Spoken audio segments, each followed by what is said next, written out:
Outside the Box Reviews, we have fire and brimstone coming down from the sky, rivers and seas boiling, 40 years of darkness, earthquakes, volcanoes, the dead rising from the grave, human sacrifice, dogs and cats living together, mass hysteria. Today we are looking at the Funko Pop Vinyl Pop Movies Figure 104, and this is the Ghostbusters Dr. Peter Venkman Pop Vinyl. And as you guys out there may well know, I am a huge fan of Funko's Pop Vinyl figures. I love the ridiculously cute style of them, and so far I have mostly kept 2 horror figures. I picked up all their slashers that have come out so far. I picked up Alien and Predator, of course. And while this does go a little bit off of that, I definitely could not miss the chance to pick up the Ghostbusters in this cute vinyl form. So how well did Funko do in pulling these off? Let's take a closer look. I don't know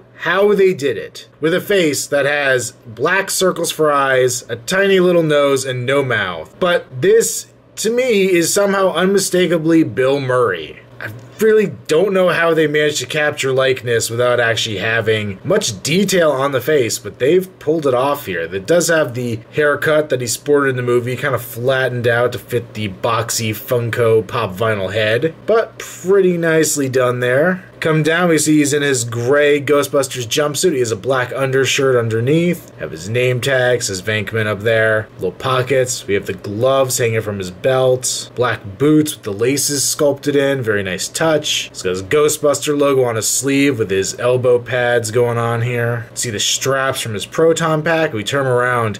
The Proton Pack is beautifully detailed. That is just amazing. These figures are so super deformed, stylized, but this is a really very accurate looking Proton Pack, at least from what I remember from the films. I'm not sitting here with a side-by-side comparison, but holy cow, I like those little red lights on there, the different little stacks and towers on it that it had, all the wires and hoses. And of course, we do have the hose coming up the front to the actual wand, and that's pretty well detailed as well. He's holding it in both his hands, and I'm really impressed with the pose they got this guy in. It's very cute and very iconic. And I believe this body sculpt is being reused for the Zedmore figure later on. But the other 2 Ghostbusters in the bunch have completely different bodies, which is really impressive. Of course, on the bottom, we just have some copyright info on his feet. For articulation, his head swivels, just like every Pop Vinyl. You can spin it all the way around. You have the Ghostbusters crossing over with the Exorcist, which, how have they not done that figure yet? Come on. But nothing much in the way of articulation. It's still very strong. My biggest gripe with the figure in general, you can see it mostly on his hands. There is a lot of overspray on the paint. A lot of areas where the paint color will bleed into other sections where it shouldn't. But on this figure, it's pretty minimal. It's a little worse than some of the others. He has some brown on his ear up here as well. But